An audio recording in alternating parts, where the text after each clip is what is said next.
experience. Although he's teaching executive MBA next Monday, that's his turn. I think you'll enjoy talking to Greg Rawski, who last year was named a Governor's Award of Emerging Young Leader in Indiana, and we gave 12 out, and Greg got one of these. We're very proud of him. So I'd like to introduce Professor Greg Rawski.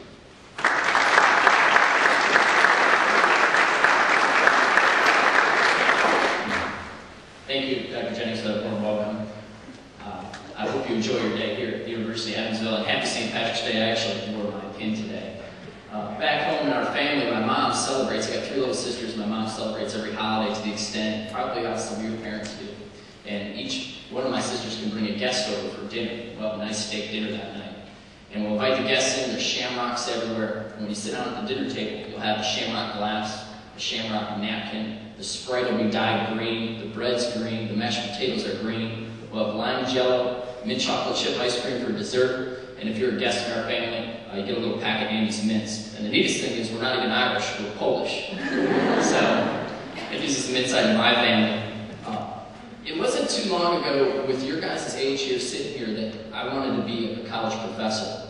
And I grew up, and my dad was in business. And I sat in my first college class, it was a liberal arts class at Bluffton College in Ohio. And we were all sitting around, and it's just a bunch of young people like ourselves, and we all started talking about values and goals. It was my first college class I was in.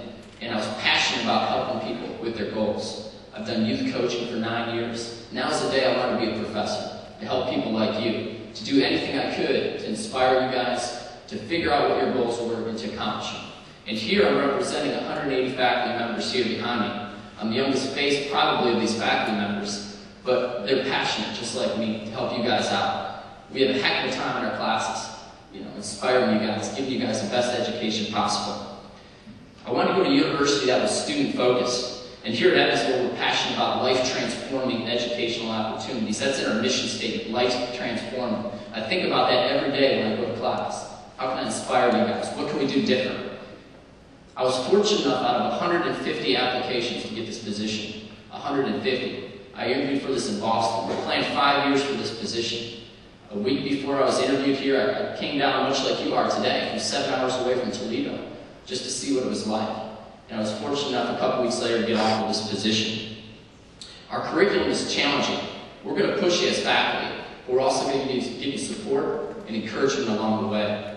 You're going to turn out to be a great student when you come to UE. We have many programs. I'm in the business discipline, but in physical therapy, our faculty and students are working together on undergraduate research projects. I'm on a committee, I read these. Some of the titles of these projects: Management of Achilles Tendon Ruptures, Effects of Balance Training in Senior Citizens, and Changes in EMG Activity and Low Back Pain. Together, our students and faculty are making a real difference here at Evansville. In education, you always see little kids sparkle around campus. Our faculty and students are working with these little tykes in many after-school programs. Our engineering faculty, our class sizes are small throughout campus. But even in engineering, we're working together in many design, build, and test projects. In biology, when you're here in our 107 class your first year, after your first test, your professors can pull you aside individually and go over with that test with you for 10 minutes. You just don't get this type of interaction everywhere. And when I was prepping for this speech, I went to a number of faculty. They have many stories. So when you break down your academic sessions later, you'll get some of this information. If you're in my class next year, I teach you American Corporation. It's a general education class. We have 3 faculty members that are actually over those sections. It's very popular. And we're going to do a number of things in that course to give you some value-added information. We're going to take tours. It's my 3rd semester here, but here's the companies we've went to already. V. Johnson Nutritionals, Old National Bank, Kimball International, Crown Corporation in Dayton, Ohio. We took a field trip there with students. Toyota Motor Manufacturing in Princeton, Indiana. Louisville Slugger. Anyone from Louisville? I think I've got a family here from Louisville. Louisville Slugger, we went there as well. And Berry Plastics. And to give you guys an interesting side story on Louisville Slugger, they make those wooden baseball bats, but they're also in aluminum, and they're building a factory in China. They're having some proprietary technology issues our class was talking about from a supply chain management standpoint. But afterwards, we had a little bit of downtime. And I was fortunate enough to have a senior in that class that's on the UE baseball team. I don't know if you're familiar with their baseball team, the top 25 in the country. But one of our students, we gave him a couple quarters, and he got in the batting cage there, if you're over there in the Louisville bat factory. And he started roping these shots. And the guy watching us operating the machine said, "Wow, nice bat speed." And it was just interesting because Matt kind of hung his shirt and tie, just hitting these right off the road. And we went back to Evansville. We had 3 straight days in our American Corporation class where we brought in CEOs of Fortune 500 companies here in our class to talk about, in class sizes of 30 or less, what they do on a daily basis as a CEO. What's their struggles? How are they competing in this global environment? And that's been an excellent opportunity for students that they can't get anywhere else. I took each first-year student, if you're in my class, next year I'll take you out to eat at an ethnic restaurant in Evansville. One of the students wanted to go to the Fall Festival. It's the second largest street festival in the country. And we took them there in small groups just to get to know each other, to get to know your goals, kind of like we did back at Bluffton College in that first class. Each semester I take one class to the Stone House. This is a mansion entrusted to UE. Perry and Gary are the 2 older folks that oversee the house. And it's meant for guests maybe from different countries or long distances. Parents sometimes stay there. And we'll have a class and we'll meet out there. We'll break up into different groups and rooms and we'll assign a case.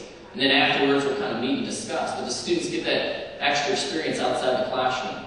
For Christmas time, if you're ever there, just to give you some insight, they have 12 Christmas trees in this mansion. And my favorite one, each one is themed. My favorite one coming from the city is the John Deere tractor Christmas tree.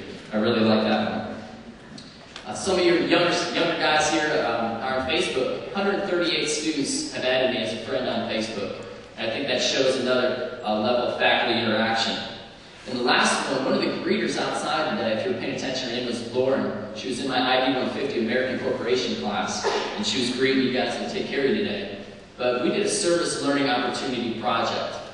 And it was this time last year we had some parents, and they were from Dayton, Ohio. And I could kind of tell, just in the back, you can kind of pick out someone that's been in the military before. They're kind of clean-cut, sharp collared shirt, wristwatch. And I asked them, I said, yeah, I was at the white pad for 25 years and I'm retired now. And Barisha ended up coming to the University of Evansville, and I knew I wanted to do a project. We did 6 learning opportunity projects for the community. And with this project, we took each student, and they worked with surrounding area high schools through student council members. And we said, whatever you can do to thank the troops, cards, poems, letters, we'll give you a month, and we're going to have a reception at UE. And we did that. It was a great effort. We had several news stations down here in town. We raised thousands of cards. I'm getting emails from people in Korea, all over places of the world, thanking our students for what they've done in the community. And as a surprise, I talked to her dad, Lester, on the side, and I said, hey, I want you to be a guest speaker at this event. And he practiced his speech, he practiced it. He wanted to make it perfect for his daughter, who didn't even know he was coming out. So he made that 5-hour trip to campus, and he went up there to the podium, and to see his daughter's eyes, it was just amazing to see her dad like that. So that's from our perspective at Evansville's faculty. We'll do everything we can for you. Life-transforming educational opportunities. I hope you enjoy your day here at campus. I hope you enjoy the university, and good luck to you. Thank you.